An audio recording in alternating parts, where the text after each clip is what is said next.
नमस्कार दोस्तों, आपका स्वागत है हमारे यूट्यूब चैनल रैर एजुकेशन में। आज हम बात करेंगे सीटेट 2018 के सीडीपी का जो पेपर हुआ, फर्स्ट 30 क्वेश्चन उस पर हम डिस्कस करेंगे। देखिए, सीटेट 2018 से या 15 से लेके जितने भी एग्ज़ाम्स जो हुए हैं सीटेट के, उनके सारे क्वेश्चंस को आपको हल करना है। और अब चलते हैं फर्स्ट क्वेश्चन। पहला क्वेश्चन है सृजनात्मकता को। फर्स्ट क्वेश्चन है सृजनात्मकता को की अवधारणा से संबंधित माना जाता है रवादार बौद्धिकता, अभिसृत सोच और विविध सोच और द्रव्य बौद्धिकता। तो इसका सही उत्तर जो हो जाएगा वो हो जाएगा विविध सोच। ठीक है। नेक्स्ट क्वेश्चन है किसी भाषा के स्वीकृत ध्वनि संयोजनों को इसके नियमों के अंतर्गत बताया जाता है। ऑप्शन नंबर 1 है व्याकरणिक, ऑप्शन नंबर 2 है वाक्यात्मक, तीसरा है विभक्ति विषयक और चौथा ऑप्शन है ध्वनि संबंधी। तो ये जो है इसका उत्तर क्या हो जाएगा, ध्वनि संबंधी। ठीक है। नेक्स्ट क्वेश्चन हो जाएगा जब सोचने की प्रक्रिया किसी भाषा द्वारा प्रभावित होती है तो ऐसी स्थिति को क्या कहते हैं। जब सोचने की प्रक्रिया किसी भाषा द्वारा प्रभावित होती है तो ऐसी स्थिति को कहा किया जाता है। तो इसका उत्तर जो हो जाएगा बोर्ड ने माना है वो माना है भाषा निर्धारित। नेक्स्ट क्वेश्चन है अपने अनुभव और लक्षणों के आधार पर उपकरणों में खराबी के कारण की परिकल्पना का परीक्षण कर रवि उपकरणों की मरम्मत करता है। वह उपयोग करता है कलन विधि का, मानसिक दृढ़ता का, अनुमानी विधि का और अंतर्दृष्टि विधि का। तो देखिए यहाँ पे ह्यूरिस्टिक विधि मतलब अनुमानित विधि का प्रयोग यहाँ पे कर रहा है। ठीक है, ह्यूरिस्टिक विधि। ठीक है। नेक्स्ट क्वेश्चन है क्वेश्चन नंबर 5। दिव्या अक्सर निर्देशित कार्यों को छोटे छोटे हिस्सों में विभाजित कर आसान बना लेती है। वह उपयोग करती है, किस चीज़ का उपयोग करती है। ऑप्शन नंबर 1 है द्वितीयक विस्तारक विधि का, दूसरा है उपलक्ष्य विश्लेषण विधि का, तीसरा है क्रियात्मक जड़ता नियापक विधि का और चौथा है कम करने की विधि का। तो इसका सही जो उत्तर हो जाएगा वो हो जाएगा उपलक्ष्य विश्लेषण विधि का, मतलब सब गोल एनालिसिस विधि का ये उपयोग कर रहे हैं। नेक्स्ट क्वेश्चन है क्वेश्चन नंबर 6। पुरुष और महिला की भूमिकाओं का निर्धारण समाज करता है। यह कथन बताया है कि यह कथन जो है वो बताता है कि पुरुष और महिला की भूमिकाओं का निर्धारण समाज करता है। लैंगिकता एक आनुवंशिक प्रतिभा है। ठीक है। दूसरा ऑप्शन है लैंगिकता एक अंतर्ज्ञानी अवतरण है। तीसरा है लैंगिकता एक सामाजिक अवतरण है। यही उसका उत्तर हो जाएगा कि पुरुष और महिलाओं की भूमिकाओं का निर्धारण समाज करता है। यह कथन दर्शाता है कि लैंगिकता एक सामाजिक अवतरण है। नेक्स्ट क्वेश्चन है ग्रेडिंग, कोडिंग, अंकन और क्रेडिट संचयी प्रणालियां के कुछ उदाहरण हैं। ठीक है। तो ग्रेडिंग, कोडिंग, अंकन और क्रेडिट संचयी प्रणालियां का उदाहरण है। ऑप्शन नंबर 1 है कक्षा में बच्चों की स्थिति की निरूपण विधि, दूसरा ऑप्शन है आलेख पत्र रिपोर्ट कार्ड में अकादमिक प्रगति को दर्शाने, ऑप्शन नंबर 3 है अधिगमकर्ताओं की उपलब्धि के आकलन की गणन विधि, मतलब scoring procedure of the assessment of the learning achievement. तो यही इसका उत्तर हो जाएगा। ठीक है। नेक्स्ट क्वेश्चन है क्वेश्चन नंबर 7। अधिगमकर्ताओं की उपलब्धि का आकलन शिक्षकों की सहायता करता है। ऑप्शन नंबर 1 है शिक्षण अधिगम विधियों की प्रभावशीलता का मूल्यांकन करने में, ऑप्शन नंबर 2 कक्षाओं में अधिगमकर्ताओं की क्षमता समूह बनाने में, तीसरा ऑप्शन है शिक्षण के लिए गतिविधियों की सूची तैयार करने में, चौथा ऑप्शन है अधिगमकर्ताओं के प्रदर्शन का रिकॉर्ड रखने में। तो इसका सही जो उत्तर हो जाएगा वो हो जाएगा नंबर 1 शिक्षण अधिगम विधियों की प्रभावशीलता का मूल्यांकन करने में। ठीक है। नेक्स्ट क्वेश्चन पर चलते हैं अपन। Question number 9। समावेशी शिक्षा किस सिद्धांत पर आधारित है। समावेशी शिक्षा किस सिद्धांत पर आधारित है। समता एवं समान अवसर, यही इसका उत्तर हो जाएगा कि मतलब इक्वालिटी एंड इक्वल अपॉर्चुनिटीज पर ये समावेशी शिक्षा चलती है। ठीक है। नेक्स्ट क्वेश्चन है क्वेश्चन नंबर 10। दिव्यांगजन अधिकार अधिनियम वर्ष में लागू किया है। तो 2016 में लागू हुआ है। ठीक है। नेक्स्ट क्वेश्चन है व्यक्तिगत विभिन्नताओं को बच्चों को पढ़ाने के लिए ऐसे विद्यालय होने चाहिए जहां शिक्षक विविध अधिगम आवश्यकताओं के अनुसार विभिन्न शिक्षण अधिगम प्रविधियों का प्रयोग करने में प्रशिक्षित हो। बिल्कुल यही उत्तर हो जाएगा कि जो टीचर हैं वो शिक्षण अधिगम प्रविधियों का उचित प्रयोग करने में ट्रेंड हो। यही इसका उत्तर हो जाएगा। क्वेश्चन नंबर 12 है निःशुल्क एवं अनिवार्य बाल शिक्षा अधिकार अधिनियम 2009 दिव्यांग बच्चों की निःशुल्क शिक्षा के अधिकारों को सुनिश्चित करता है। ऑप्शन नंबर 1 है 3 वर्ष से 18 वर्ष तक के लिए, नहीं, बिल्कुल गलत है। ऑप्शन नंबर 2 6 वर्ष से 14 वर्ष के लिए, बिल्कुल गलत है। 6 से 12 22 वर्ष, 6 से, बिल्कुल गलत है। 6 से 18 वर्ष तक के बालकों के लिए 2009 जो ये रूल आया था शिक्षा का आधार अधिनियम, वो लागू है। ठीक है, देखिए विविध अधिगमकर्ताओं के लिए सुगम्य स्वरूपों में शिक्षण अधिगम सामग्रियां प्रदान करने का तात्पर्य है किससे है? ठीक है, ऑप्शन नंबर 1 है शिक्षण व्यवसाय की सार्वभौमिक संहिता। दूसरा ऑप्शन है शिक्षण के सार्वभौमिक मानववादी दृष्टिकोण।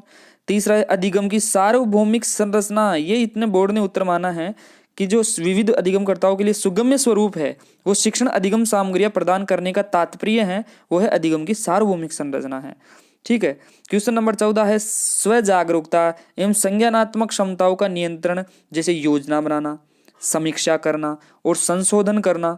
ठीक है, तो ये जो है जैसे स्व जागरूकता एवं संज्ञानात्मक क्षमताओं का नियंत्रण, जैसे योजना बनाना, ठीक है, समीक्षा करना, संशोधन करना, ठीक है, ये जितने भी है वो किस में अंतर्निहित है?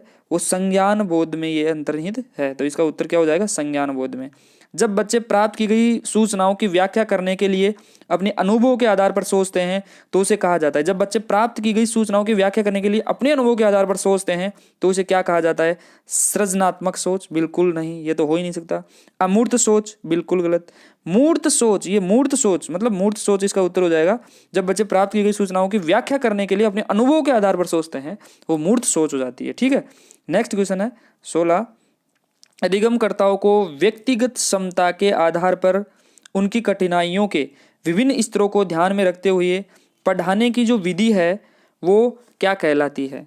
ठीक है, मतलब सीधी सी बात है। ऑप्शन नंबर 1 है चयनित अनुदेशन, दूसरा है सटीक शिक्षण, तीसरा है त्रुटिहीन अनुदेशन और चौथा है विभेदी अनुदेशन, मतलब डिफरेंटिएट इंस्ट्रक्शंस। तो यही इसका उत्तर हो जाएगा। देखिए नेक्स्ट क्वेश्चन पर बात करते हैं।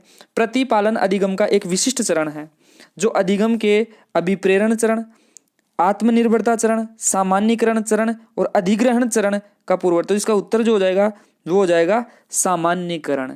ठीक है, जनरलाइजेशन, यही इसका उत्तर हो जाएगा। नेक्स्ट क्वेश्चन है जनजोग का यह मानना है कि संज्ञान और भाव स्वतंत्र होते हैं।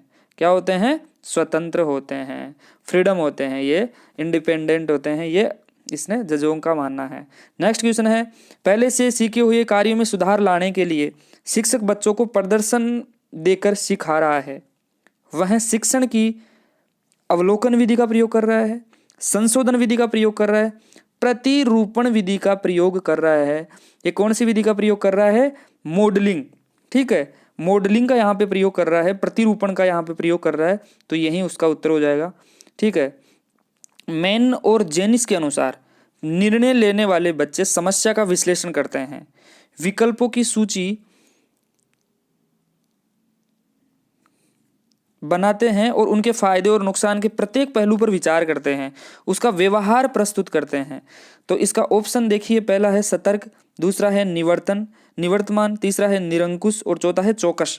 तो इसका जो सही उत्तर हो जाएगा वो हो जाएगा सतर्क। ठीक है, नेक्स्ट क्वेश्चन पे चलते हैं। एक समस्या सुधारक बच्चा विचार के आधार पर कथनों की सच्चाई या संभावना का मूल्यांकन करता है। ऑप्शन है सौंदर्य बोध, दूसरा ऑप्शन है अमूर्त, तीसरा है तार्किक। बिल्कुल, ये तार्किक जो है वो इसका उत्तर हो जाएगा कि भाई ये एक समस्या का सुधारक बच्चा जो है लॉजिकल माइंड होगा इसका। तो ठीक है, वो तार्किकता का समावेश इसमें मूल्यांकन का हो जाएगा। जिस दिए गए कार्य को करते समय बच्चे आनंद लेते हुए अनुभव प्राप्त करते हैं उसे उपभोक्ता प्रकार का कार्य कहा जाता है। ठीक है, कंज्यूमर टाइप टास्क। तो ये इसका उत्तर हो जाएगा।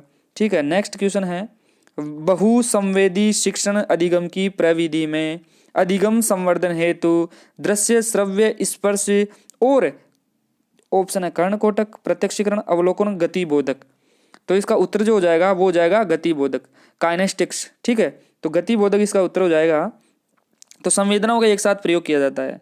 ठीक है, नेक्स्ट क्वेश्चन है यहाँ पे क्वेश्चन नंबर 24 है शरीर के केंद्रीय भाग से परिधियों या अग्रांगों की ओर का विकास दर्शाता है। कि शरीर के केंद्रीय भाग से परिधीय या अग्र अंगों की ओर का विकास दर्शाता है, वो मध्य बाह्य विकास के सिद्धांत को जो है वो दर्शाता है। ठीक है, प्रिंसिपल ऑफ प्रोक्सीमोडिस्टल डेवलपमेंट। ठीक है, तो ये प्रोक्सीमोडिस्टल उसमें जा रहा है। नेक्स्ट क्वेश्चन है 25, स्कूल बच्चों के समाजीकरण की एक ऐसी संस्था है जहां क्या होता है। अब देख लीजिए ऑप्शन 1 है प्रमुख स्थान स्कूल की दिनचर्या का होता है। दूसरा ऑप्शन है प्रमुख स्थान स्कूल की गतिविधियों का होता है। तीसरा ऑप्शन है प्रमुख स्थान स्कूल के शिक्षकों का होता है और प्रमुख स्थान स्कूली बच्चों का ही होता है। तो सबसे पहले ऐसे क्वेश्चन आ जाए तो सर्वप्रथम जो आएगा वो आ जाएगा स्टूडेंट। ठीक है, नेक्स्ट क्वेश्चन है जब आप एक शिक्षक समूह से जुड़ जाते हैं और अपने समूह के अन्य लोगों की ही तरह पोशाक धारण करने लगते हैं तो आप प्रदर्शन किस चीज का कर रहे हो, है ना। तो इसका ऑप्शन है समूह है आज्ञाकारिता का कर रहे हो, समूह है निर्देशन अनुपालन का कर रहे हो, या फिर समूह है कि अनुरूपता का कर रहे हो। तो ये कन्फॉर्मिटी। ठीक है, तो ये कन्फॉर्मिटी इसका उत्तर हो जाएगा समूह की अनुरूपता का। ठीक है, नेक्स्ट क्वेश्चन है किसी वस्तु के स्थायित्व की अवधारणा प्याजे के विकास के चरण में प्राप्त होती है। कौन से चरण में प्राप्त होती है? पूर्व परिचालन चरण में, मूर्त परिचालन चरण में, औपचारिक परिचालन चरण में और संवेदी गामक। ठीक है, ये संवेदी गामक जो है सेंसोर मोटर जो स्टेज है उसी में क्या नाम से प्याजे के विकास के संवेदी गामक चरण में प्राप्त होती है। ठीक है, किसी वस्तु का स्थायित्व जो है वो संवेदी गामक मतलब मोटर जो सेनोरी मोटर में प्राप्त होता है। 28 नंबर क्वेश्चन है व्यक्तिगत शिक्षा कार्यक्रमों की योजना जो है वो के संदर्भ में बनाई गई है। किसके संदर्भ में बनाई गई? वो बाल केंद्रित शिक्षा कार्यक्रम के संदर्भ में बनाई गई है। चाइल्ड कंसर्न्ड एजुकेशन प्रोग्राम में ये बनाई गई है। सेकेंड लास्ट क्वेश्चन है 18 से 24 महीनों की आयु के बीच अधिकांश बच्चे शब्दों को मिलाकर छोटे छोटे वाक्यों में बोलना शुरू कर दे। देखिए 5 बार लगभग एग्जाम्स में क्वेश्चन रिपीट हो रहा है कि जो छोटे बच्चे हैं वो शब्द और छोटे छोटे वाक्यों को बोलना शुरू कौन सी उम्र में करते हैं? वो करते हैं 18 से 24 मंथ के बीच में ये शुरू कर देते हैं। देखिए लास्ट क्वेश्चन है बुद्धि लब्धि IQ से संबंधित है। देखो बुद्धि लब्धि IQ की अवधारणा जो दी है, ठीक है, वो किसने दी है? तो इसका उत्तर जो हो जाएगा वो हो जाएगा स्टर्न ने दी है। ठीक है, स्टर्न ने अवधारणा दी है। ठीक है, ये 30 क्वेश्चन थे इसके CDP के। तो आपको इसमें से लगभग 25 क्वेश्चन सही करने हैं तभी आपका लगभग सीटेट क्वालिफाई हो जाएगा। कोशिश करें कि ज़्यादा से ज़्यादा क्वेश्चन सही कर पाए। ठीक है, थैंक यू।